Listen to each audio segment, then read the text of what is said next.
डोळे पुसा बाळाजी काका. तुम्ही समज करून घेतलाय तसा हा अभिषेक नाही, मुळीच नाही. नेहमीप्रमाणे या अभिषेकाला सुद्धा आमच्या अविचारीपणाचा, कृतज्ञपणाचा मुलामा देण्याचा हा कुटील डाव.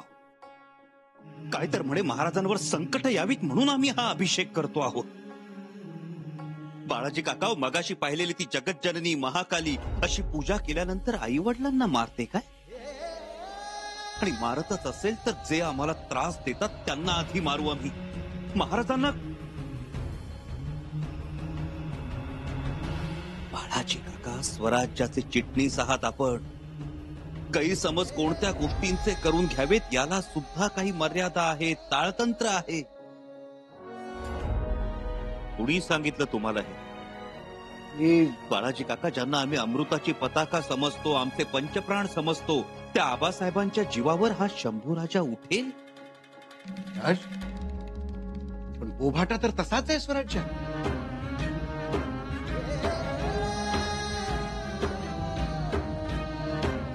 म्हणजे आमच्या विरोधात हे शेवटचं शस्त्र उपसलंय. आम्ही जन्मदात्या बापाच्या जीवावर उठलो म्हणजे रयतेच्या मनातून उतरू. त्यांच्या नजरेत आम्ही बाप मारे ठरवू, उलट्या काळजाचे ठरवू. आमच्या कुटुंबाच्या मनात आमच्याविषयी घृणा, तिरस्कार उत्पन्न होईल. नाचक्की, नामुष्की होईल आमची. आजी काका, कशासाठी हे राजकारण? म्हणजे हे. होय बाळाजी काका. सुरुवातीला सुनीसांची मुलगी गोदावरीवरून आम्हाला बदनाम करण्याचा प्रयत्न केला गेला. आमचं चारित्र्य हनन करण्याचा कुटील डाव खेळण्यात आला. पण ती लढाई आम्ही जिंकलो. कलंक लागता लागता बचावलो. पण लगेचच विषप्रयोगाच्या आरोपात आम्हाला अडकवण्यात आलं. आम्ही महाराजांवर विषप्रयोग केला असा करणाऱ्यांनी बोभाटा केला. खुद्द महाराजांनी निर्वाळा दिला. वैद्यांनीही सांगितलं अन्नातून बाधा झाली होती म्हणून. आणि त्या आरोपातूनही आम्ही सुटलो. मग आमच्या धैर्याचं खच्चीकरण करण्याचा प्रयत्न करण्यात आला. सगळी तयारी झालेली असतानाही आम्हाला दक्षिण मोहिमेवर जाऊ दिलं नाही. का तर तिथे पराक्रम गाजवल्यास महाराजांच्या नजरेत भरू. दूर ठेवला आम्हाला मोहिमेपासून. आम्ही ठरवलं रायगडावर राहायचं. पण तिथेही मंत्री म्हणालेच जर युवराज रायगडावर राहिले तर आम्ही राहू शकणार नाही. म्हणून आम्हाला शृंगारपुरात पाठवलं. एवढा मोठा रायगड, 12 महाल, 18 कारखाने, जग दुनिया जीव टाकायला रायगडावर येते आणि आम्ही इथे शृंगारपुरात आलो. पण इथे आलो आणि रयतेचं दैन्य दिसलं, गरिबी दिसली. म्हणून सारा माफी दिली तर केवढी राळ उठवण्यात आली. आम्ही अश्वदळ उभं केलं तर त्याचीही चौकशी करण्यात आली. हाजीच्या देठाचं सुद्धा रक्षण करा ही महाराजांची शिकवण आहे. आम्ही लोकांचे जीव वाचवले. तरुणांमध्ये चैतन्य यावं म्हणून बलोपासना सुरू केली. आखाडे उभारले. स्वराज्यात मोगलांच्या तोडीचं अश्वदळ नव्हतं, आम्ही ते उभं केले. जे आणखी वाढेल आणि उद्या वेळ पडली तर दिल्लीला सुद्धा धडक देईल. आमचं सोडा, पण निदान घोड्यांच्या पाठीवर तरी शाबासकीची थाप द्यायची होती. तिरस्कारच करायचा, तक्रारीच करायच्या म्हटल्यावर कौतुक तरी कसं करणार?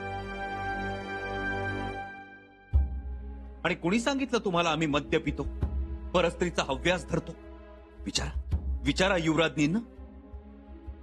प्रत्येक स्त्रीमध्ये आम्ही आऊसाहेबांना पाहतो. करणं तर सोडा, विचार सुद्धा शिवत नाही हो आमच्या मनाला. बाळाजी काका, महाराजांनी आम्हाला शृंगारपुरात पाठवलं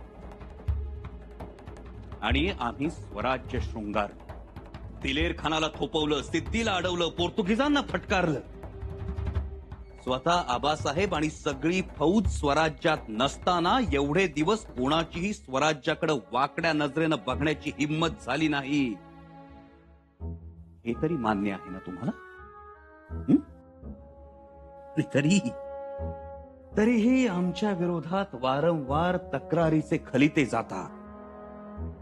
शंभूराजे नादान आहे, शंभूराजांच्या उदरी पाप आहे, शंभूराजे दिलेर खानाशी दोस्ताना करतात. का बाळाजी काका, का आमच्या विषयी हा आकस?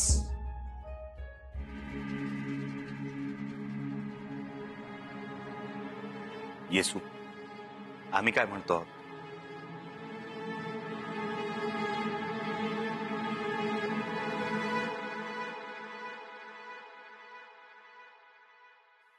नाराज झालात?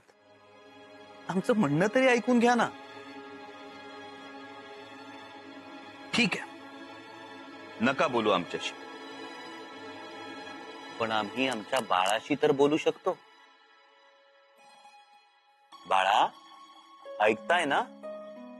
तुमच्या मातोश्रींना आमच्याशी अबोला धरायचा छंदच जडलाय.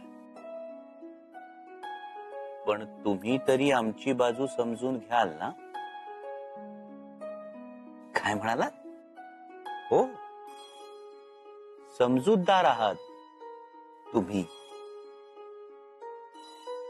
पण कसं सांगणार? ठीक, एक गोष्ट सांगतो तुम्हाला. एका राजपुत्राची, एका शापित राजपुत्राची. एका पराक्रमी राजाच्या पोटी राजपुत्र जन्माला आला. राज्याला वारस मिळाला म्हणून प्रजेला खूप आनंद झाला. नियतीच्या मनात काहीतरी वेगळंच होत. लहानग्या राजपुत्राला सोडून त्याची आई देवाघरी गेली. राजपुत्र आईच्या मायेला पारखा झाला, म्हणून त्याच्या आजीनं त्याच्यावर मायेची सावली धरली. आजीच्या मांडीवर आपला राजपुत्र खेळू लागला, वाढू लागला, तिच्या संस्कारात मोठा होऊ लागला.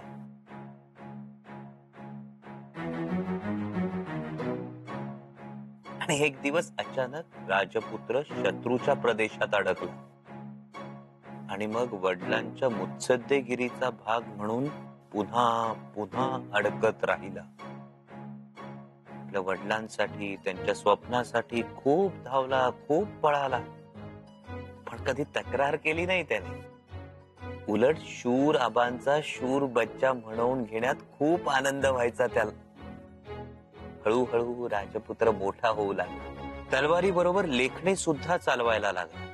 नेहमी सत्याचीच बाजू घेऊ लागला आणि म्हणूनच राजाच्या मंत्र्यांना तो आवडेनासा झाला. ते त्याला बदनाम करण्याची एकही संधी सोडत नव्हते.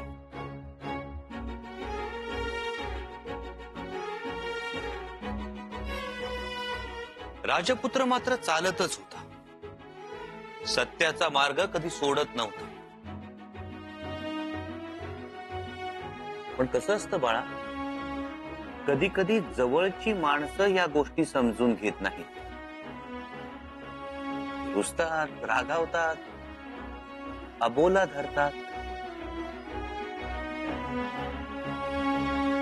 हे असा अर्थ काढणं आणि अर्थाचा अनर्थ करणं हे मला बिलकुल आवडत नाही. पण तलवारी लावल्या त्या तुम्हालाच ना, का तेही खोटं होतं? तलवारी लावल्या त्या तुमच्यामुळे. काय? हो, इथे युवराज आणि त्यांच्या जीवातल्या लोकांची अशी धारणा झाली आहे की रायगडावरून युवराजांसाठी कुठल्याच चांगल्या गोष्टी येत नाहीत. बाळाजी पंत, आपल्या मनात शंभूराजांबद्दल जिव्हाळा आहे. असं काही नाही. चिटणीस आहोत आम्ही, तत्वानेच चालतो. तत्वाने चालतात ना?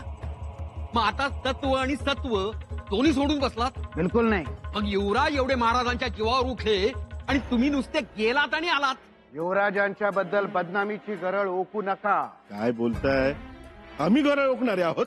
मग कशाला अभिषेकाचा कलशाभिषेक केला? साध्या पूजेला स्वार्थाची झालर लावली. अहो, त्यांच्या त्यागाचा तरी विचार करायचा. त्या वयाच्या 9व्या वर्षी ते राजकारणात आले. स्वराज्याच्या हितासाठी बिरजा राजांच्या छावणीत राहिले. हा पाढा पाठ झालाय आमचा. आणि महाराजही म्हणतातच ना, कालच्या पुण्याईवर आज रायगडावर उजाडत नाही. आजही पुण्याईच करावी लागते. हो, मग समजून घ्या, आजही ते पुण्याईच करत आहेत. बाळाजीपंत, ही पुण्याई महाराजांना अडचणीत आणायची, ही पुण्याई लाखाच्या पोशिंद्याच्या जीवावर उठायचं, परवानगी शिवाय अश्वदळ उभं करायचं, समोर येईल त्याला सारामाफी द्यायची, स्वराज्याच्या शत्रूशी दिलर खानाशी मैत्री करायची, त्यानं पाठवलेले खलिते एकांतात वाचत बसायचं, ही पुण्याई. हे सगळं आम्ही महाराजांना सांगणार आहोत. महाराज यायचीच वाट बघतो होतो मी. ते आले की याचा सोक्ष मोक्ष लावणार. हसताय का? कारण युवराजही तयारीतच आहे. हं? सगळा लेखाजोखा आहेच की त्यांच्याकडे. लेखा जोखा. आणि एक लक्षात ठेवा, महाराज रायगडावर येताना वाटेत शृंगारपूर लागतं. कुठपर्यंत पोहोचलेत? पन्हाळ्याच्या आसपास. उद्यापर्यंत फौजा पन्हाळ्यात पोहोचतील. महाराजांच्या स्वागतासाठी कोणी यावं याबद्दल काही सूचना दिल्यात? नाही राणीसाहेब. खर तर आतापर्यंत सूचना आल्या पाहिजे. आपला कयास बरोबर आहे, पण महाराजांच्या मनात काय आहे हे कसं सांगणार? आम्हाला वाटतंय ते पन्हाळ्यावरून थेट रायगडास येतील. आम्हाला तसं वाटत नाही. महाराज शंभूराजेंची शृंगारपुरात भेट घेऊनच येतील.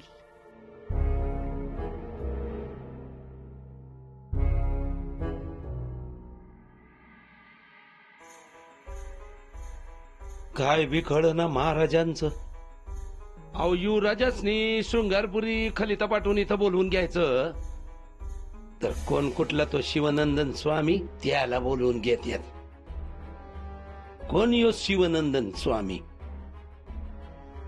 शिवनंदन स्वामी हे नाव ऐकल्यासारखं वाटतंय. शिवनंदन शिवनंदन असं वय.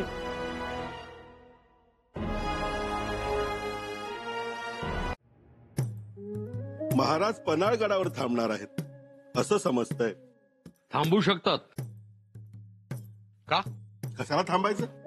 सरळ रायगड जवळ करायचा असं आपलं माझं मत.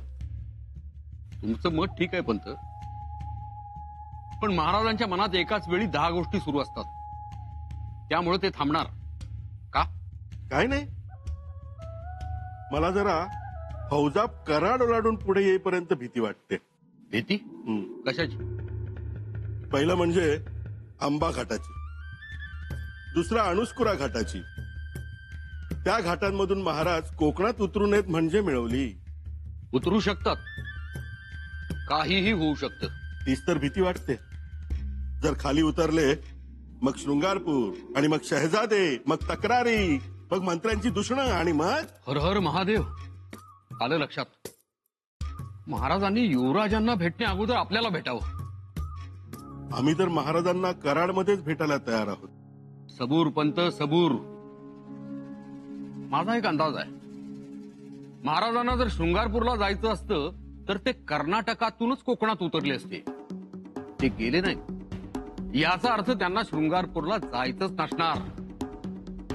हा विचार मी केलाच नाही. अगदी बरोबर.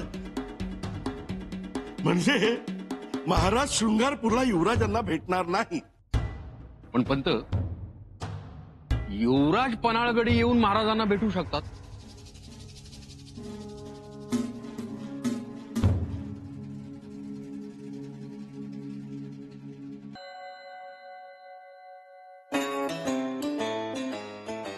शंभूराजे आले? नाही आलं. असं कसं होईल? हाती खलिता लागल्यानंतर त्यांनी वाऱ्याच्या वेगाने यायला हवं होतं. तर म्या काय म्हणतो महाराज, आपण इथं पन्हाळगडावर वाट बघण्यापेक्षा थोडी वाट वाकडी करून शृंगारपूरला गेलो तर. अंबीरराव, म्हणजे युवराजांची युवराजनीची भेट होईल आणि लगोलग गाठूया की रायगड. स्वराज्याच्या शिस्तीत पुन्हा आता नातीगोती आणू नका. शेखोजीरावांचं उदाहरण तुमच्या समोरच आहे. होय, मी आपलं असंच. युवराज आम्हाला अतिशय प्रिय आहेत, आम्हाला मान्य आहे ते. पण हे असं करून आम्हाला काही चुकीचे पायंडे पाडून घ्यायचे नाही. उद्या वाटेत जाताना तळबीड लागेल, तुमचं गाव. मग तुम्ही काय म्हणणार? 1 दिवस थांबतो, 2 दिवसांनी येतो असं? छाछा, असं कसं कधी? आंबेराव, एका माणसाच्या सुखासाठी आम्ही संपूर्ण फौजेच्या सुखाला वेठीस धरू शकत नाही. माझं चुकलंच महाराज. चुकलं नाही आंबेराव, तुम्ही प्रेमापोटी बोललात इतकंच. पण तुम्ही सरनौबत आहात. आपल्या फौजेची काळजी सगळ्यात आधी तुम्ही घ्यायला हवी. ते बी खरंच. तर युवराज आला नाही म्हणून हुरहुर लागली. बघा जरा विलंब होतोय. महाराज थोडी कळ काढा. युवराज येत्याल, वाटतच असत्याल.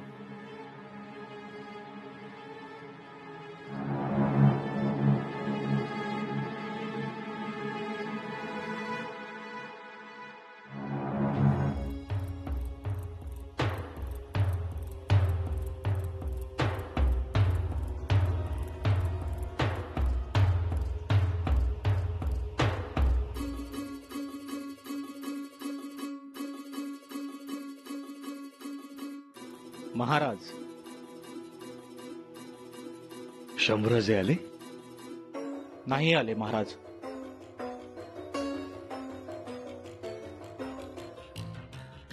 जगदंब, शंभूराजे येणार. प्रल्हादपंत नक्की येणार. पण तोपर्यंत इतर कामं खोळंबायला नको. एक काम करा, आपल्या टहाळणी पथकाला पुढील रस्त्यावर पाठवा. जी महाराज. आणखीन एक, आंबेरावांना म्हणावं आपल्या हुलस्वारांना दोन्ही रस्त्यांवरून जाऊ द्या. जी.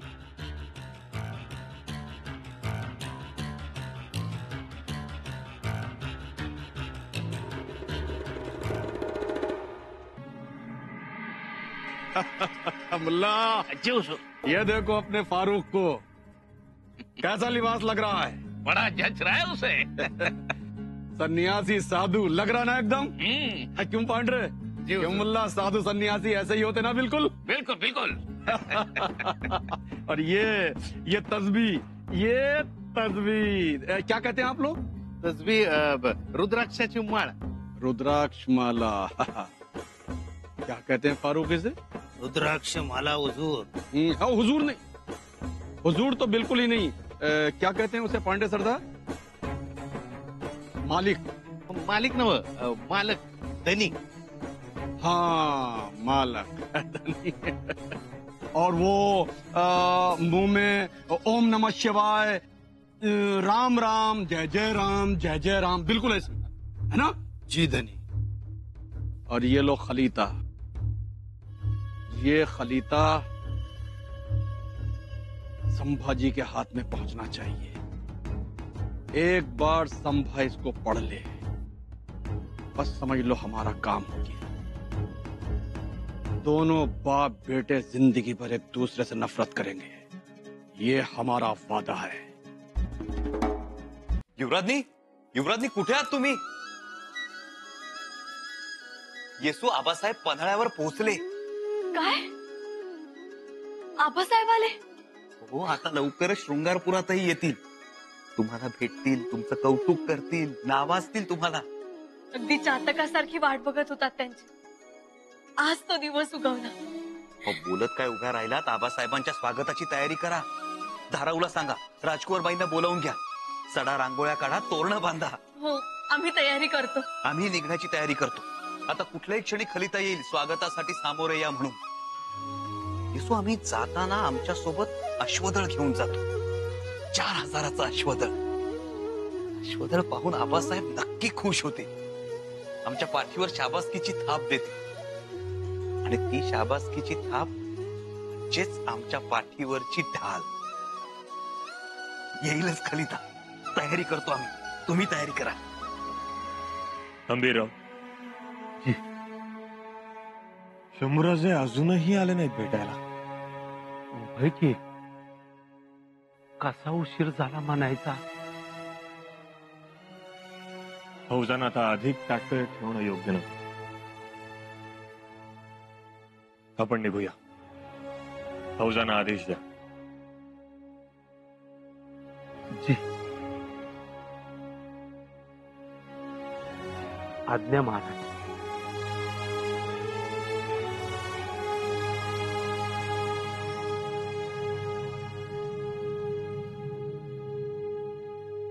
ओम नमः शिवाय, ओम नमः शिवाय, ओम नमः शिवाय. नमः शिवाय. बाबा थांब, तुला दान धर्म करतो. ओम नमः शिवाय. मी आज घेण्यासाठी नाही तर देण्यासाठी आलो. देण्यासाठी काय र? थांब जरा. आगे खलिता. खलिता युवराजांचा असेल ना. थांब मी बोलतो युवराजांनी. ओम नमः शिवाय. तू घे त्यांना दे, मला घाई आहे. आता का बया, एरवी तर खलिताला हात बी लावू देत नाही आणि आज माझ्या हातात देतोयस. थांब बोलो तुम्ही युवराजांनी. तू दे, मला घाई आहे. ओम नमः शिवाय. अरे ज्याची वस्तू त्याला द्यावी. थांब मी बोलवतो युवराजांनी. तू दे. घे. अरे या अल्लाह. काय बोलला? काही नाही. ओम नमः शिवाय. बुवा युवराज, युवराज, युवराजांना भेटण्यासाठी आपण शृंगारपुरी मुक्काम घ्याल असं वाटलं होतं आम्हाला.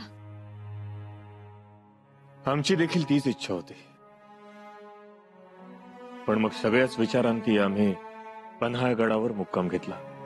मग युवराज येऊन भेटून गेले का? नाही.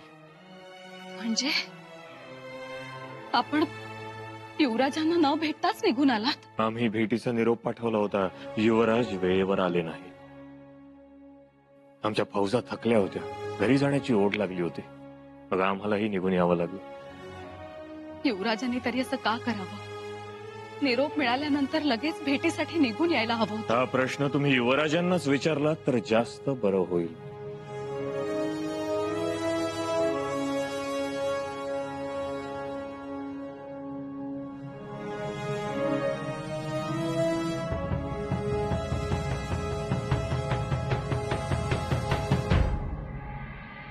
वहिनीसा, लवकर चला.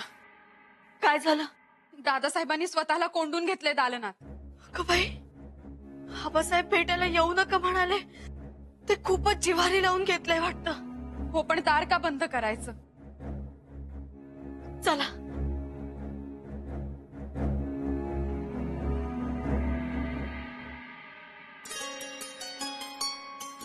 यावेळी आपण फारच मोठी भरारी घेतली. जवळजवळ संपूर्ण दक्षिण हिंदुस्थान स्वराज्यात सामावून घेतलं. शिवाय विजापूर दरबार, कुतुबशहालाही आपलंसं केलं. इथे पण आपण घालून दिलेल्या मार्गदर्शक तत्वांप्रमाणेच आम्ही काम केलं. स्वराज्य सांभाळलं. त्याबद्दल आम्ही नंतर बोलणारच आहोत. आणि बाळराजेंना आपण विशेष शाबासकी द्यायला हवी. असं? ते कशाबद्दल? बाळराजे आता सदरेवर येतात, न्यायनिवाडे सुद्धा करतात. अगदी थोड्याच काळात न्यायदानामध्ये त्यांनी चांगली समज दाखवली. वा. आता या कामात त्यांचा हातभार लागेल तुम्हाला. पुत्राचा एका पित्याच्या कामात हातभार लागणं ह्यापेक्षा जास्त आनंदाची गोष्ट कोणती कोणत्याही पित्याला. आम्ही त्यांना नक्की शाबासकी देऊ. आणि हो, तुम्ही देखील जबाबदारी चांगली निभावलीत. काही अपवाद वगळता.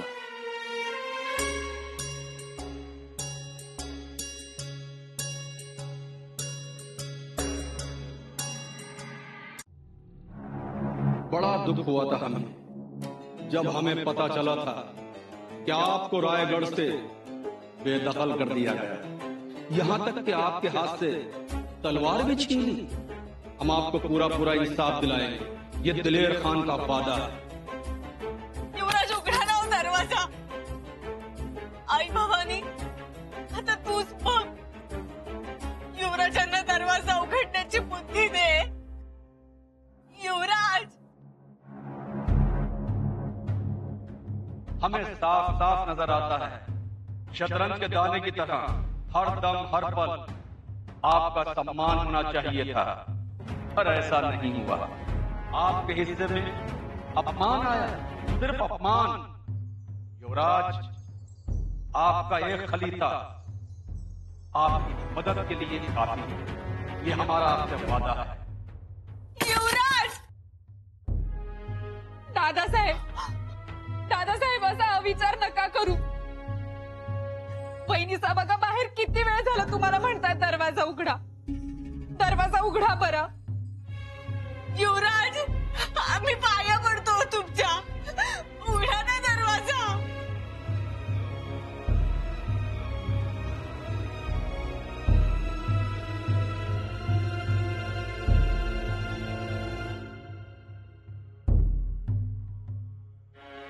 किस जुबान से हम आपकी दोस्ती की तारीफ करें, किस जुबान से हम आपकी जुदाई का दर्द बयां करें। डरते हैं कहीं हम आपको खो न दे। किस तरह आपको हम खुदा से पाने की दुआ करें।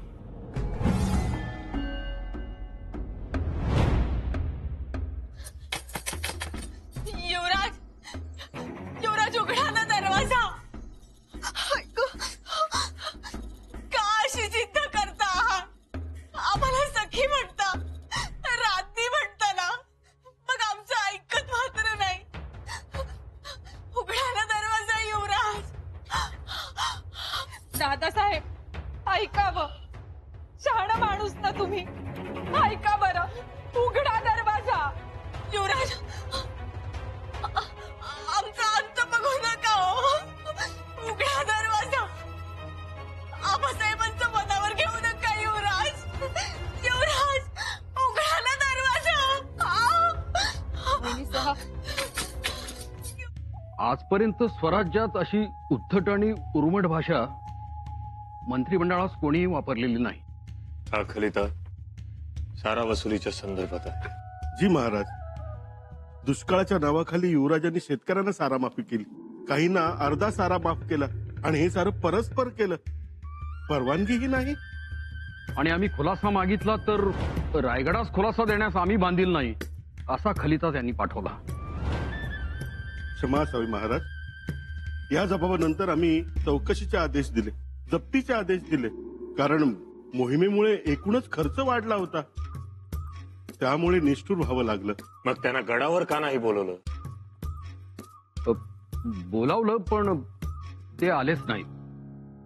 म्हणजे दिलेर खानाने सीमेवर फौज पाठवली तेव्हा खुद्द महाराणी साहेबांनी युवराजांना गडावर मदतीसाठी बोलावलं होतं. तसा खलिताही पाठवला होता. मग युवराज आले?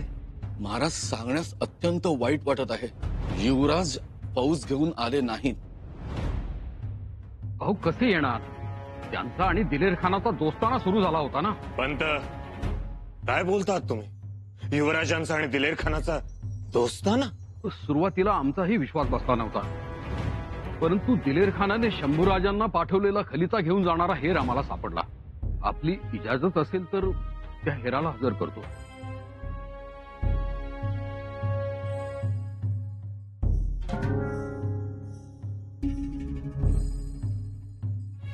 महाराज माफ ही दे दो, फिर कोई गलत काम नहीं करूंगा महाराज. त्याच्याकडून जप्त केलेला हा खलिता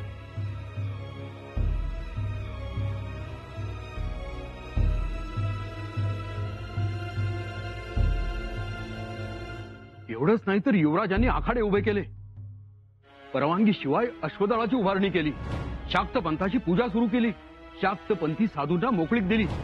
एवढंच नाही तर आपण दक्षिणेत भगवा दिगंतरास नेत असताना आणि आपले सैनिक शत्रूच्या रक्तानं भिजत असताना इथे युवराज मात्र रेड्याच्या रक्तात आपले धोतर भिजून अनुष्ठान करीत होते.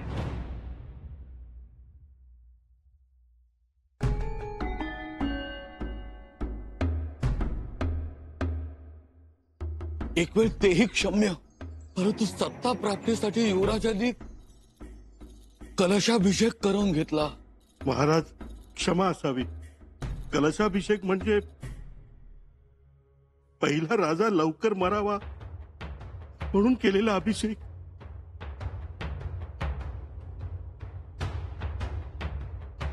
महाराज, क्षमा असावी, पण आम्ही हे नाही सहन करू शकत. महाराज, आम्हाला एक महाराज सोडून आणखी काहीही नको. महाराज, आपण नाही तर काही नाही, आणि आम्हाला ही गोष्ट सहन होणारी नाही. आम्हालाही युवराज या थराला जातील असं वाटलं नव्हतं.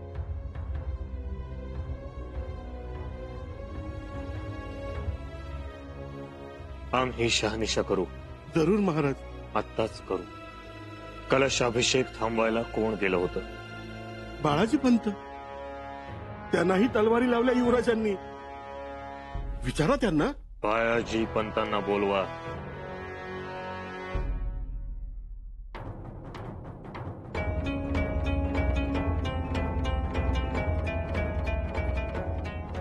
महाराज.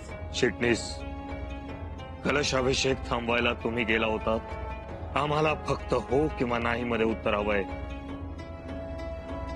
कलशाभिषेक थांबवायला तुम्ही गेला होतात? हो. तिथे तुमच्या मानेवर तलवारी ठेवल्या गेल्या? हो.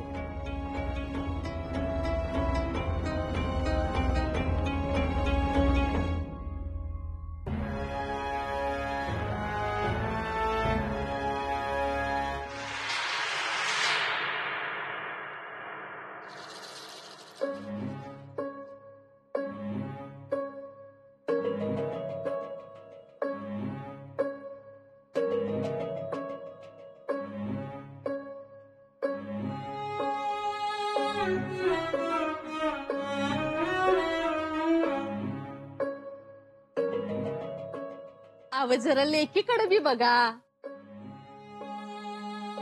घ्या.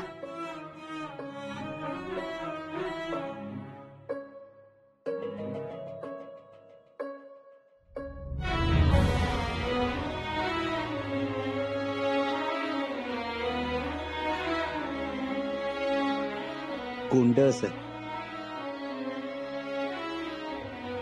अगदी तुमच्यासारख्या दिसतायत.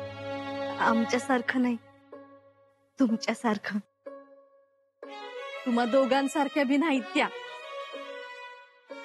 अव नाक बघा, डोळ्याची ठेवण बघा, अक्षय आऊसाहेबांसारख्या आहेत. नव आऊसाहेबच आलेत तुमच्या पोटाला.